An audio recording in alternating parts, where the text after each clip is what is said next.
Hey guys, what's going on? It's Dokkan here, and today I am bringing you a different kind of video. Today I am going to be answering a top 12 questionnaire that was presented to me by my boy Chazi.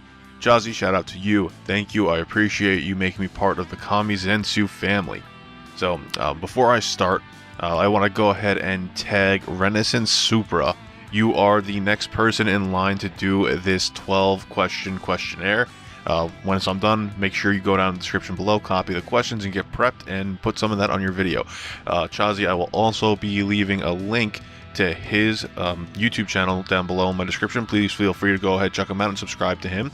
Also, when you guys get a chance, if you guys are on Facebook, go ahead and catch me at the Dokkan Multiverse, #TMV. I'm an admin over there. I was just named admin this week. I post a whole bunch of content over there that helps out new players. You can find me there. Or by other chance, you can go onto the Discord, which is also in the YouTube description below. We're all active in there. Go ahead. I have my own room. Right now, it's called Dokkan's Place. So feel free to get in there, talk to me. If I'm not at work or I'm not riding around on my bike or, out with my friends or stuff, I'll be responding to you. If it's crappy out on the Eastern Coast, if you check out New York, it's crappy out, chances are I'm at home. We're going to be on Discord over the weekends.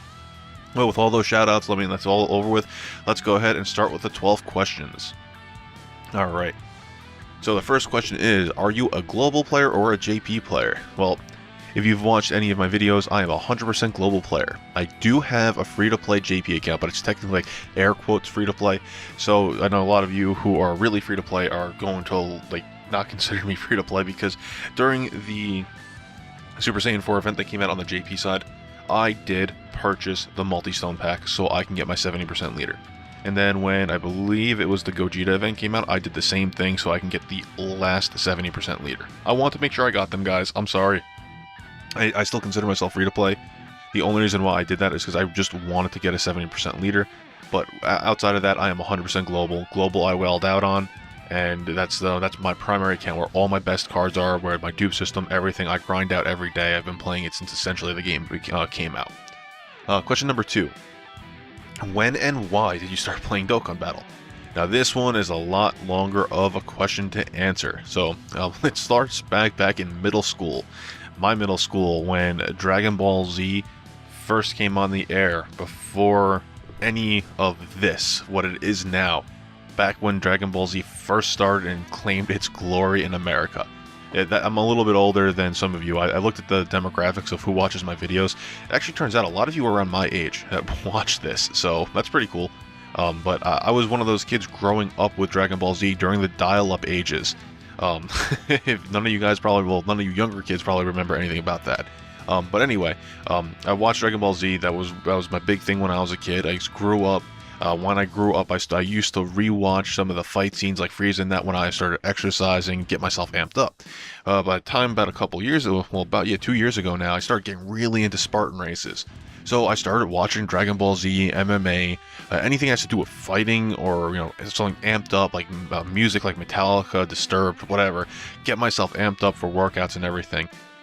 And, every couple of months, because I re-got myself into Dragon Ball Z, a couple of my coworkers when I was working at a healthcare company were really into Dragon Ball Z as well, anime as well, because they were into Spartan races and all that, and that was their kind of motivation. I started looking for mobile games, and I only checked every couple of months. It was actually funny, because I remember I checked in June, the June before it got released. It was the end of June, specifically.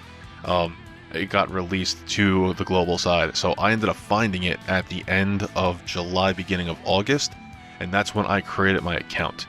I wasn't a big player when it first came out because that was in the middle of me doing my Spartan races, but I ended up hurting myself in September. I hurt my shoulder really bad. I couldn't exercise, so I went from being a casual player to a really hardcore player, and that's, history took off from there, and I just got really obsessed with the game.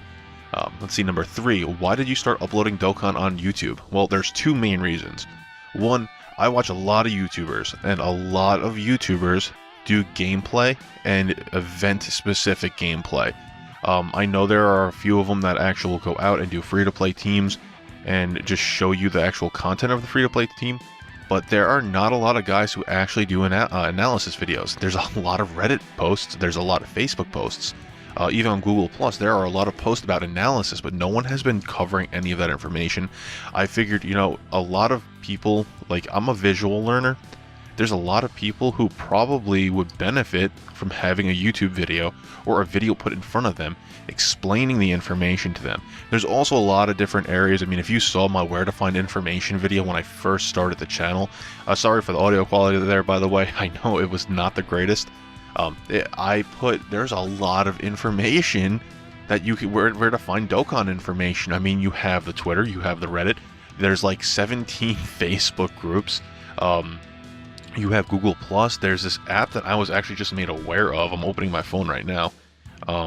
That app is called Amino. Apparently that's a new social media app, so I just made an account for that. I need to learn how to use that. You have Discord, which I'm on also. You have there's literally a lot there. You have the official Dokkan Twitter. You have the official Dokkan Facebook. It's all over the place. Let me put it like that. And trying to find all that information. Oh, let me mention the wiki also and DBZ.space, just because those two I utilize the most for my information, and the Reddit for the community there. I really respect the Reddit because they do so much work for us.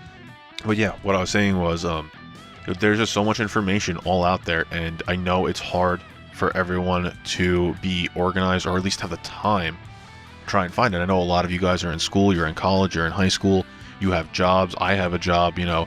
It's just that this is this community, this not even just the game, it's the community that I'm a big part of, and I feel that I can help benefit the community by bringing all of this information together and making it available to you, so that way you don't have to go and do all this nuts research. And I try to make sure I bring you the 100% correct news information, information that is not bogus, let me put it like that. I don't want to lie to you. I want to make sure that you guys get accurate information, or at least my best estimates and my best recommendations. I'm not going to try and steer you wrong. The other issue is, for me, the second reason why I started uploading videos to YouTube is because I need to learn how to articulate myself a little bit better. I usually can go and take what I write and then put it down into, well, verbally say it, communicate it, but it's more difficult for me to take what I want that's in my head and verbally just spit it out in an organized manner. I mean, I know that a lot of people tell you, oh, write it down first and then, you know, script it out for YouTube because it makes it sound a little better. And that's kind of what I'm doing here. I put some bullet points and everything to speak about what I want. It definitely helps keep you organized, but I never have, like, I work as in tech support. I'm a second level agent, but I don't really do like customer service per se. I work more back end where I'm not really talking to the customers. So there's not a lot of verbal communication. I need to keep those skills good and valid, especially during meetings and everything. I need to be able to think on my feet and get everything set up and speak. So it's more of a personal benefit there. The second reason is to better myself. You know, I'm benefiting you at the same time because I'm doing all this work and all this research to benefit you. I am also benefiting myself. So those are two things. There's also just, there's not a lot of YouTubers who do this information. So getting this information out there through YouTube is probably one of the best ways I can get to you. Number 4, if someone wants to collab with you, how would you go about doing it? Or how would they go about doing it? Just message me. I told you what Facebook group I'm on. I'm on Facebook anyway. I'm on all the Facebook groups that allow you to, you know, post your YouTube videos up. You got the Discord down below. Don't hit me up in comments, please, for wanting to do, you know, collabs or anything. You know, hit me up in messaging. Facebook, Twitter, tweet at me. I got a Twitter. I'm not too active on Twitter, but I get notifications pushed to my phone, so I'll have that. Facebook messages. I mean, yeah, honestly, I work Sunday through Thursday. I can't do collabs on Sunday nights. I'm Eastern time, by the way. And Monday through Thursday, I work until 9:30 p.m. Eastern, and I'm usually not home till 10:30. So any collabs would most likely have to be on a Friday. Essentially, I work Pacific time. So if you're on the West Coast, then we might have something that lines up a little bit better. But yeah, just keep that take that into consideration if you do want to collab with me. Hit me up. We'll set up a time. I'm off on Fridays, so Fridays would probably be the best day to do collabs. Unless you're on the West Coast, then probably right after work. Usually home 10:30 my time, 10:30 Eastern time, so probably around 10:30, 11 o'clock. But yeah, let me not sit on that. Let's see, number 5. What is one feature you would want to see brought to Dokkan Battle? Okay, Oh, the first one is a good PvP mode. Okay, that is definitely a big thing. Where people can go against each other with their own teams. It's going to be a little bit difficult considering that all of the OP units that we have, but we can definitely help restrict it. You could do team cost, you could do card cost for rules that you want to put into place. You could put rank limits, so only certain ranks of certain characters can go up against each other. So if you're a lower rank, that means you haven't been playing the game that long. You cannot go up with, someone who is like rank 400 like myself. I'm almost like, I'm at 350 to 400, somewhere between there. I wouldn't be going after someone who has like all rare cards. That wouldn't be right. And you could do special things like specify attribute type, like villains, heroes, what types you can and can't use to make it a little bit more fair. Or however, the individual wants to set up a full spectrum of being able to do what you want in terms of the PvP. The second one would be a co-op mode where friends can raid events together and take on certain challenges. For example, each person can take somewhere between 1 to 3 characters depending on how many people are in the co-op. Let's say, assume just 2 going at a time. Each person will bring 3 characters. Of those 3 characters, only 2 can be on the field at once, and they can link together, but you need to work with your partner to make sure that they link to increase each other's stats so that way they can get off supers or whatever. There would be no leader skills at that time, so there would be no leader skills taken into consideration. It would just be passives and links, and that's about it. Or secondary effects on supers, whatever. 2 would be able to attack at a time. Then you would have to, you would essentially have 2 units. One would have to be, could be a defender, and the other could be an attacker. You could set it up so that way if someone is to defend against the enemy, you put a defense on them, and when the enemy attacks, then it does less damage. Or you could set them both up to attack, and if the enemy defends, it does less damage. Or if the enemy attacks one of you and you both do damage, it's depending on attribute advantage, you might be able to do a little bit more. But anyway, let's not get too far into that one. The last one is specific to items. So I personally want to see items that could be attached to units, either consumable like sensu beans. In terms of sensu beans, like all 6 people on your team, characters, cards, can have those sensu beans. But unlike using them, like, you could still bring regular items with you. But unlike those regular items, when a sensu bean heals your entire team, the sensu beam would only affect the one character. So if you have a character who has a 10,000 max HP, max HP, you would only be able to recover that amount of HP when it is utilized. The same thing would go for attack buffs, defense buffs, anything like that. And it would not affect the opponent. Or if it would affect the opponent, it would only be for that specific character. I know it's a little bit more complicated, but in terms of starting off, items that could be attached to characters that are consumable. I would also like to see non-consumable items that give a permanent stat buff, a perma buff, but it's only good while it's attached. If you guys play Bleach, Brave Souls, I'm not sure of other games that actually do this, but if you play a game like that, you have an attribute. Each item has an attribute type. And if it's not that attribute, let's say it's 10% buff, they only get the 10% buff. But if it's the same attribute type, they get a 20% buff. It increases, doubles it. But yeah, those are a couple things I would like to see into the game. It would make it a little bit better for mechanics, and you wouldn't just be card grinding. You would now be item grinding. You would introduce a brand new meta to the game. You could definitely buff your units that way. And it would be easier for, older, like newer players. They could actually get some good items, and, their decent cards can be that much better to actually compete in events. Number 6. What is your first SSR? My first 2 SSRs, official from summonings, not through Dokkaning, were both the Agility and the Strength Super Saiyan 2 Gohans. I pulled them both in a double SSR summon on their original banner when they first got introduced to the game. I was like, oh, that looks so cool. I got the Agility one, and then I got the Strength one, both in the same summon. I was super hyped about that. Number 7. What is my favorite Dokkan card that I have? That's easy. My Gogeta. Gogeta is my number 1 card. This is going to also kind of answer my number 10 question, so I'm going to put both of these in. My favorite Dokkan card, and number 10 is what is your most powerful Dokkan card, and how's our dupe system working? He is my most powerful. He is dupe system 100%. He is completely crit damage, and he's just not completely crit. He is mixed between double attack and crit damage. He's just a beast. He is a freaking beast. He hits hard. He's a tank. He takes hits really well. He's just my favorite character in the game at this point. He is the first card I also welled out on. so he will always have a special place on my team and in my heart. Number 8, what is your favorite Dokkan art? Okay, so this one is going to be a little bit longer of an explanation. I'm going to try and keep it short. It is the LR Piccolo. Piccolo is one of my favorite characters. What I was kind of going back to what I was saying earlier, I'm an original Dragon Ball Z kid. I grew up in middle school watching it when it was on the air. I only knew Dragon Ball Z though. When I got a little bit older, around the early 20s, when I started rewatching it during the, my big exercise phase, I rewatched it from Dragon Ball.